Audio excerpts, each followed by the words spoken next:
Hello, my dear students.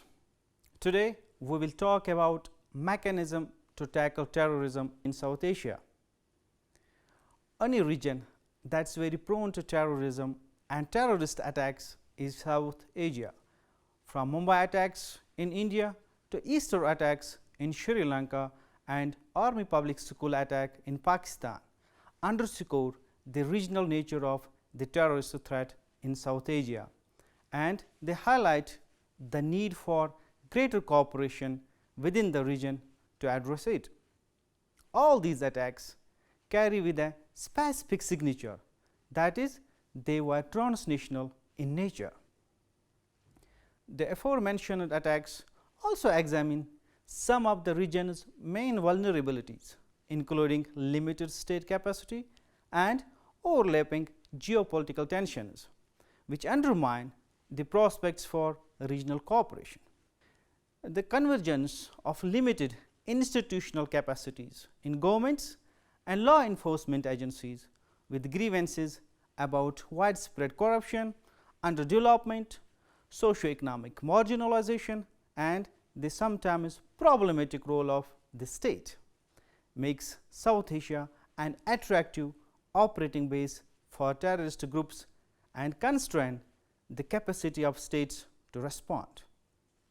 Further, the ongoing consolidation of post-colonial national identities and the mutual distrust and suspicion among the states of the region, which is not limited to the simmering tensions between India and Pakistan, has so far inhibited the level of regional cooperation necessary to address the threat effectively. When we talk about terrorism and causes of terrorism, there are structural, socio-political and religious causes of terrorism in South Asia. The ferocity and organization of the terrorist attacks in the region testify to the potential of terrorism to not only challenge national security, but threaten regional and international peace. Therefore, addressing the root causes of terrorism in South Asia requires holistic approach, which need both state-centric and regional cooperation.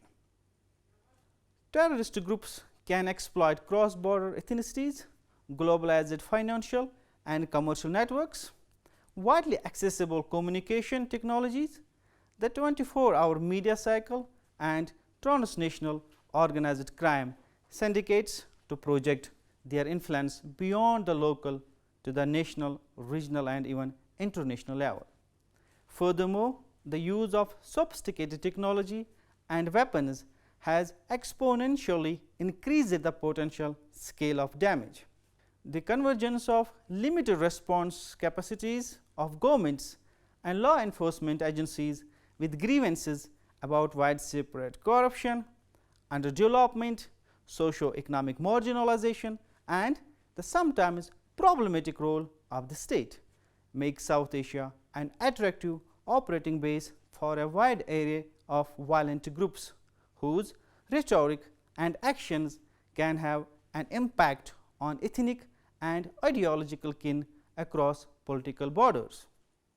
Furthermore, political relationships among states characterized by suspicion, mistrust and often outright hostility have prevented the development of strong and effective regional cooperative mechanism in South Asia.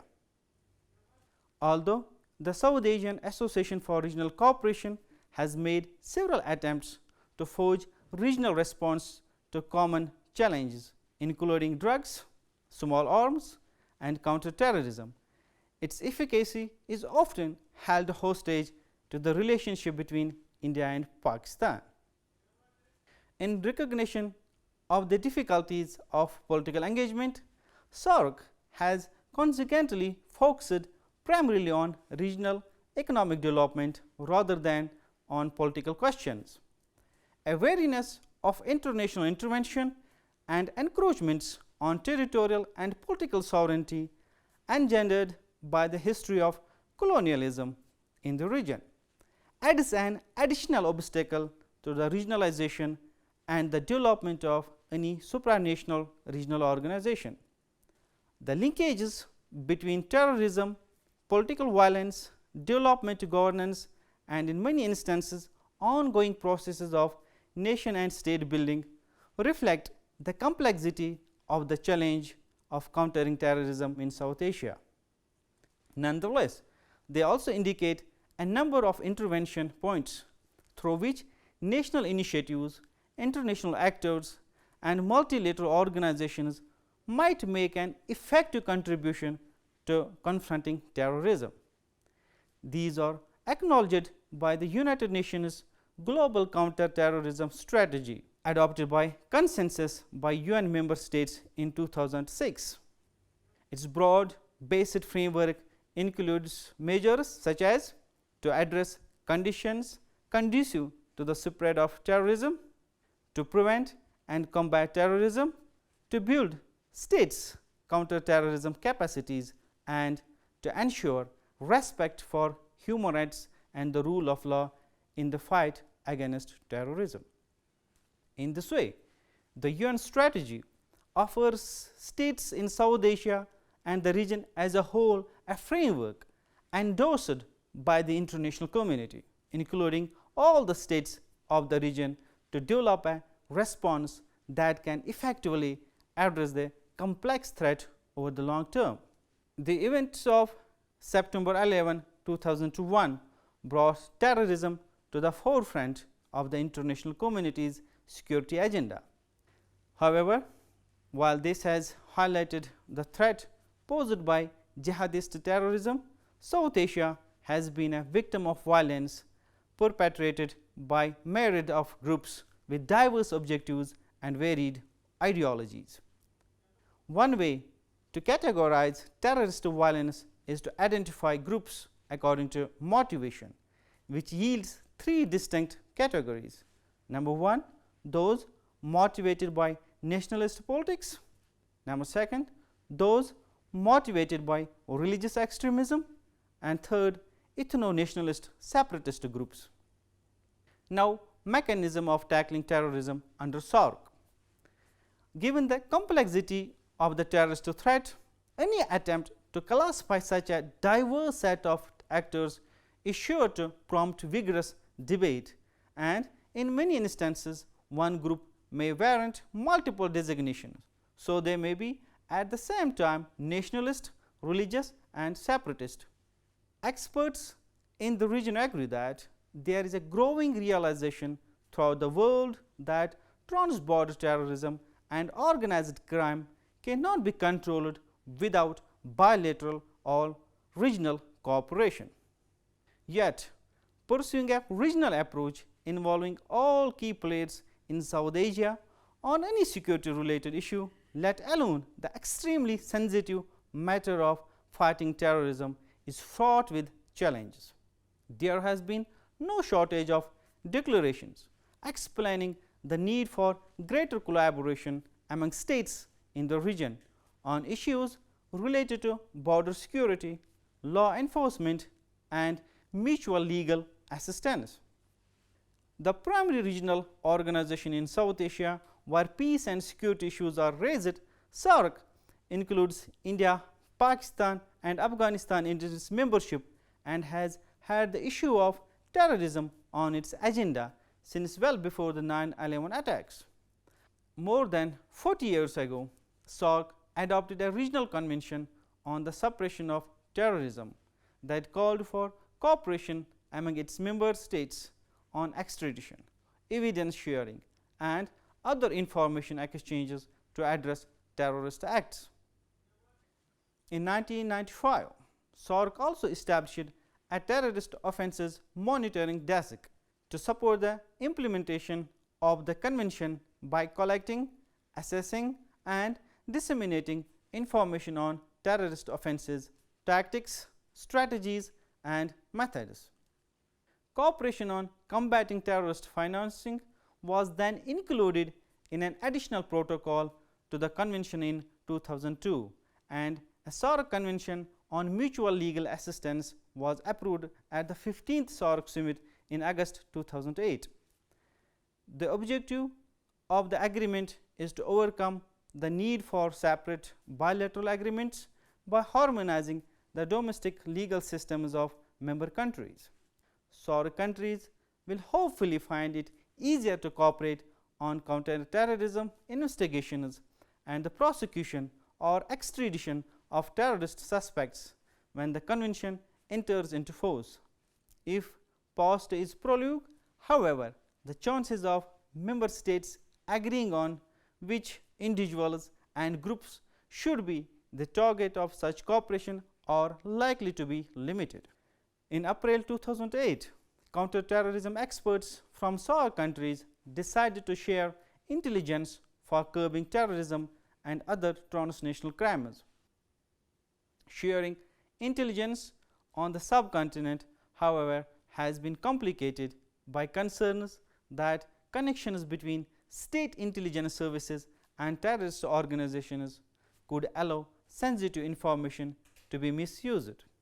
Nonetheless, India and Pakistan did reach an agreement in April 2008 to exchange intelligence regarding recent attacks and to discuss the prospects for strengthening cooperation against terrorism.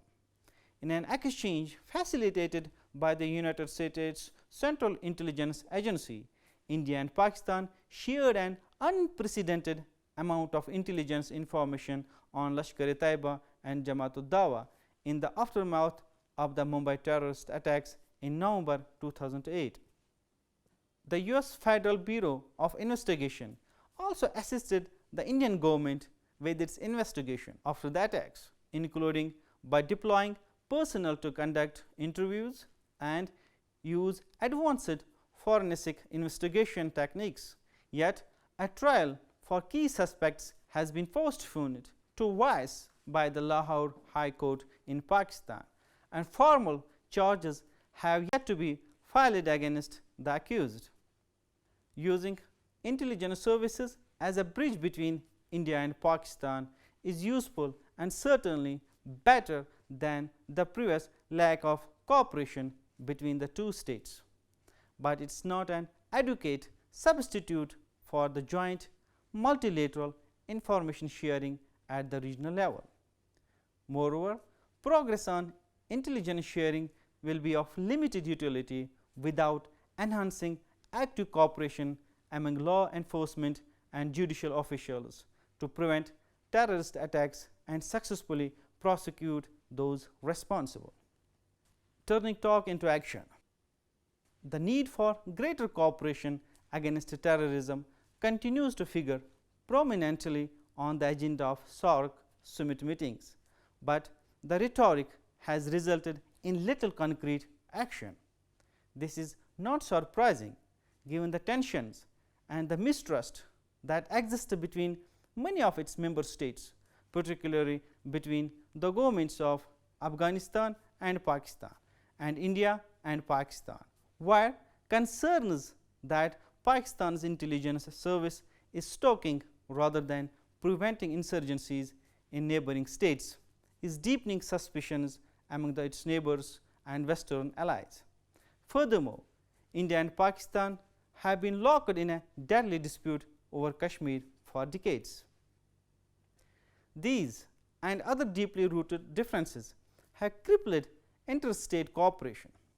As V. Balachandran has noted, quote, unless states within the region can overcome their historical distrust, there can be no progress in eliminating terrorism and insurgency that cross national borders, unquote. Some countries have also used SAARC to cynically pursue short-term foreign policy objectives vis-a-vis their rivals at the expense of promoting deeper regional cooperation. Finally, technical limitations and a lack of capacity at the regional and national levels on the subcontinent are also impediments to action. A combination of a lack of confidence among its members and concerns about ceding individual state sovereignty has meant that SAARC members have been reluctant to create a strong secretariat for the organization or to provide it with the needed expertise, mandate and resources to promote the implementation of SAARC policies and commitments. One option would be to create a new regional counter-terrorism forum for cooperation, which would have the necessary expertise and mandate to provide training and implement related counter-terrorism capacity building efforts in South Asia. It could also help to build trust among officials from different countries in the region by providing a medium for sharing expertise and practices. The police in Pakistan, for example, are often closer to the front lines in combating terrorism and better at collecting intelligence than their counterparts in Pakistan's powerful and much better funded military. Building the capacity of and trust between law enforcement and judicial officials and other technical counter-terrorism practitioners in the region is critical and could lead to higher levels of political cooperation against terrorism. In the end, SAR could even endorse or incorporate such a mechanism into its secretariat if it proved successful. According to Christine Fair, a Pakistan expert at Georgetown University, little US funding has gone to assisting Pakistan's police, a mere 2.2% of the nearly $12 billion provided as aid or military reimbursements under the generous Coalition Support Fund program. Hassan Abbas, an expert on Pakistani police reform at Harvard University and a former Pakistani government official, argues that, quote, the least half of all US funds allocated for counter-terrorism and counter-insurgency support in Pakistan should be given to the police and other civilian law enforcement agencies and be closely monitored, unquote. Abbas calls on the United States to push for more regional cooperation for fighting crime in South Asia. In Southeast Asia, regional counterterrorism related training centers have played an important role in improving capacities and cooperation. Although the two regions are different and the long-standing tensions that exist between India and Pakistan, both nuclear armed states, are not as acute among states within Southeast Asia. The Jakarta Center for Law Enforcement Cooperation could provide a possible model for what might be accomplished in South Asia. The JCELC and other regional training and information centers, including the US-funded International Law Enforcement Academy in Bangkok and the Malaysian-funded Southeast Asia Regional Center for Counterterrorism, have all contributed significantly to improving informal practical counterterrorism cooperation in that region. The information and training provided by these centers improve the capacities of law enforcement and other officials to conduct effective counterterrorism, criminal and financial investigations. Through the contacts they forge, these centers also help to improve regional and international law enforcement cooperation. Now, South Asia and counterterrorism approach. Broadly speaking, the term counterterrorism covers any activity designed to prevent terrorist acts or eradicate terrorist groups. But the measures effectively covered by this term depend entirely on the agency undertaking them. Military organizations, for instance, traditionally interpret counter-terrorist measures to be of highly operational and tactical nature, often involving the physical neutralization of terrorist networks. Internal security forces, in turn, usually include law enforcement measures, whereas private business enterprises focus on the protection of infrastructure and assets from potential terrorist attacks. Following mechanism has to be adopted to address terrorism in South Asia. First, building state capacity. Enabling other states to cope with terrorism is part and parcel of measures countering the phenomenon. In Resolution 1373/2001, the UN Security Council called on member states to afford one another the greatest measure of assistance in connection with criminal investigations or criminal proceedings relating to the financing or support of terrorist acts. In Resolution 1456, it stressed the assistance component, further stating that states should assist each other to improve their capacity to prevent and fight terrorism, and notes that such cooperation will help facilitate the full and timely implementation of Resolution 1373. It went on that states should assist each other to the maximum extent possible in the prevention, investigation, prosecution and punishment of acts of terrorism wherever they occur, and to improve their capacity to prevent and fight terrorism, noting that such cooperation will help facilitate the full and timely implementation of Resolution 1373/2001.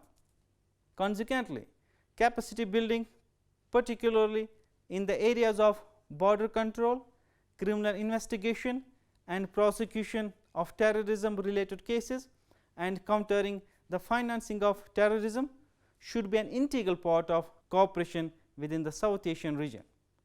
Without building state capacity, any regional cooperation is not going to yield any result. Second, border control. Borders and their management play an important role in the fight against terrorism, particularly in the South Asian region. The UN Resolution 1373 recognized this when it signaled out border controls as the perhaps most important component of state capacity building in the fight against terrorism, calling on member states to prevent the movement of terrorists or terrorist groups by effective border controls and controls identity papers.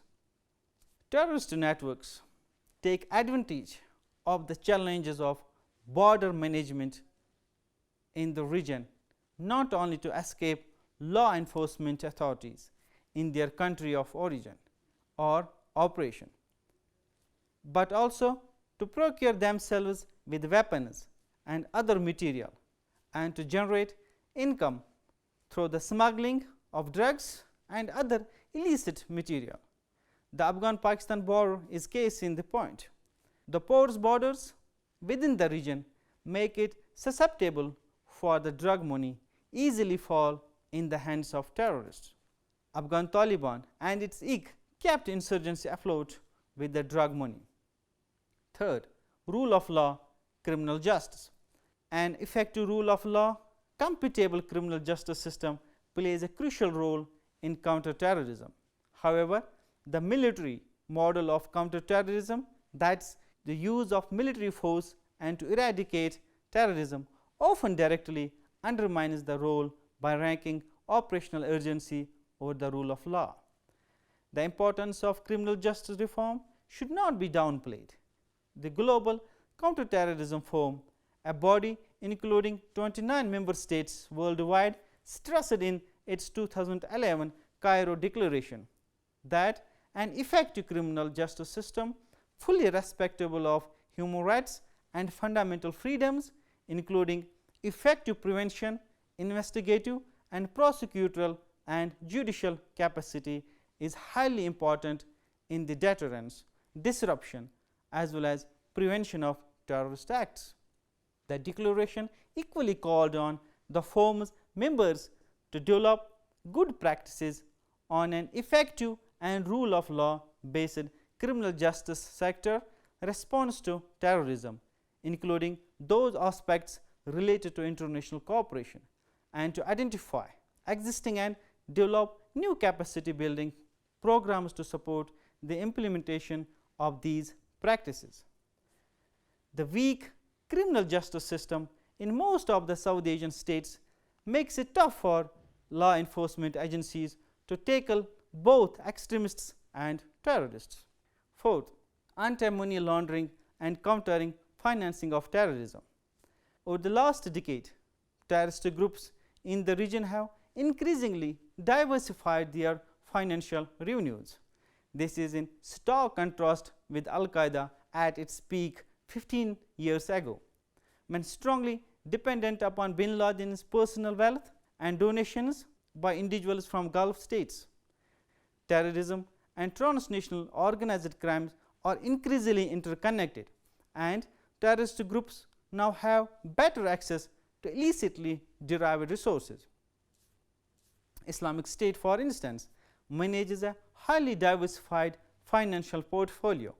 Its main revenues are derived from theft and extortion from the territories under its control.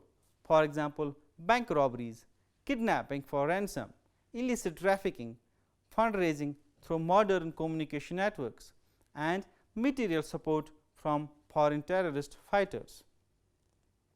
Similarly, Al-Qaeda closely cooperates with some of the organized criminal networks active in the Sahel and Maghreb region and makes money through smuggling activities. The work of law enforcement bodies active in countering the financing of terrorism is additionally inconvenienced due to recent technological advances. For example, virtual currencies and prepaid instruments as payment methods, and the emergence of new trends such as the increasing use of cash by terrorist groups. Crucial in this field is the international anti-money laundering and countering financing of terrorism regime, which is based upon relevant UN Security Council resolutions and the recommendations from the Financial Action Task Force. This international body was established under the lead of the United States in the aftermath of the 9/11 attacks and has since been leading the international efforts on countering financial terrorism. Fifth, rule of law, protection of human rights. Efficient and effective counter-terrorism measures and the protection of human rights are not conflicting goals.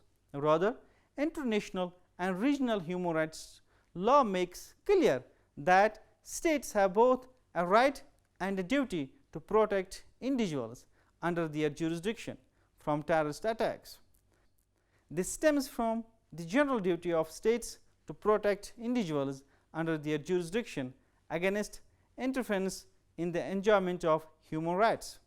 More specifically, this duty is recognized as part of states' obligation to ensure respect for the right to life and the right to security. In other words, states have not only the duty to protect the life of their citizens, the right to life being a human right too, but also to protect other human rights of said citizens.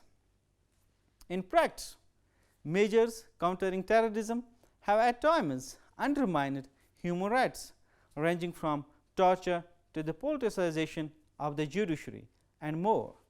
Taken together, these measures have a corrosive effect not only on the status of human rights in a given country, they also are counterproductive. Terrorist acts are more frequent in states with low standards of human rights. Most of the times, gross human rights violations, alienation, and resentment compel individuals to choose the path of extremism. Sixth, strengthening resilience of vulnerable communities to radicalization. Radicalization is a context-specific phenomenon and hence requires locally tailored responses. One needs to look into the local context in order to identify the specific underlying factors of radicalization in a certain region. Nevertheless, inequality, feelings of alienation and exclusion, experiences with state-sanctioned violence, and religious, ethnic, and identity-related tensions appear to be, amongst others, recurring push factors for radicalization across the South Asian region. A holistic approach, which includes de-radicalization camps, vocational education, youth-oriented programs, should be included in the approaches directed towards fighting violent extremism and terrorism. Seventh, communication outreach. At regional and global level, there is a need to improve strategic communication, developing an outreach strategy towards the Muslim world, including developing counter narratives to terrorist propaganda, promoting fundamental rights and taking into account the increasingly frequent use of the internet in radicalization, engaging through social media and enhancing communication in all the languages, particularly in Arabic. Most of the jihadis literature with high impact is in Arabic. Conclusion. Dear students, in this lecture we discussed the nature of terrorism in South Asia, where porous state boundaries are exploited by the terrorist organizations. The terrorism in South Asia is mostly transnational in nature. Therefore, tackling terrorism requires regional cooperation. We also discussed the role of SAARC in fighting terrorism and recommended approaches states can adopt in fighting terrorism in the region. With this, we end today's lecture. Hope you have enjoyed it. Thank you.